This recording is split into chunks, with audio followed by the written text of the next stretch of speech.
Assalamualaikum warahmatullahi wabarakatuh. First, let me introduce myself.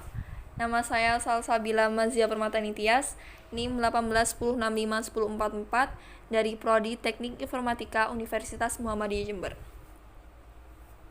Now, I want to tell you about repudiation.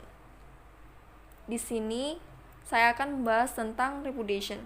Namun sebelum kita membahas lebih lanjut tentang repudiation, saya akan sedikit menyinggung tentang threat atau ancaman.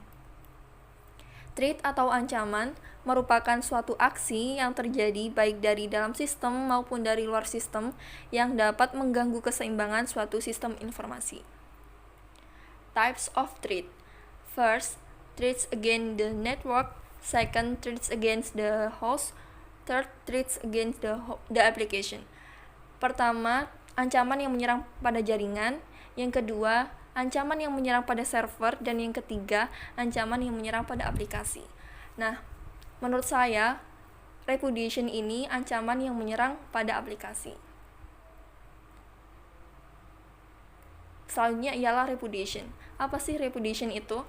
Repudiation merupakan serangan di mana seorang user tidak dapat membuktikan bahwa transmisi data telah dilakukan antara dia dengan user yang lainnya, sehingga user lain dapat menyangkal bahwa dia telah mengirim atau menerima suatu data. Bahkan, serangan ini juga dapat digunakan untuk mengubah informasi pembuat tindakan yang dilakukan oleh pengguna jahat untuk mencatat data yang salah.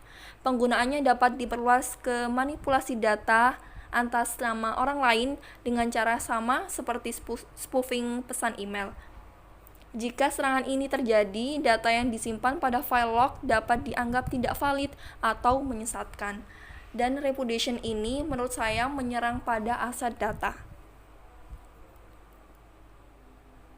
Ini merupakan ilustrasi terjadinya repudiation attack atau metodologi terjadinya repudiation attack.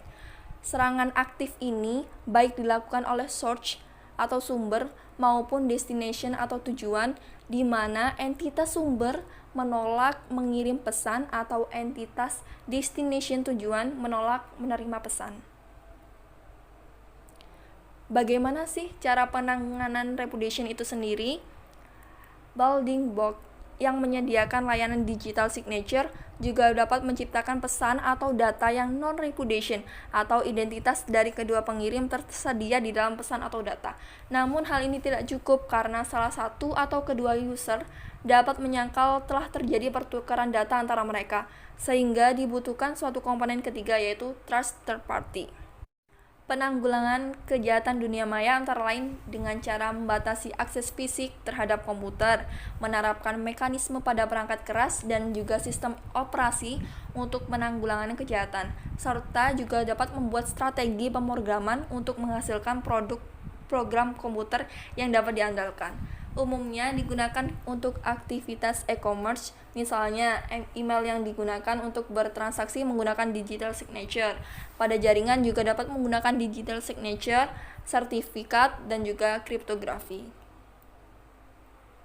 Contohnya, seorang mengirimkan email untuk memesan barang tidak dapat menyangkal bahwa dia telah mengirimkan email tersebut.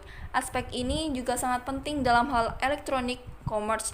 Penggunaan digital signature, certificates, dan teknologi kriptografi secara umum dapat menjaga aspek ini. Oke, saya kira itu yang harus dijelaskan. Mohon maaf apabila ada kesalahan. Thank you for watching and wassalamualaikum warahmatullahi wabarakatuh.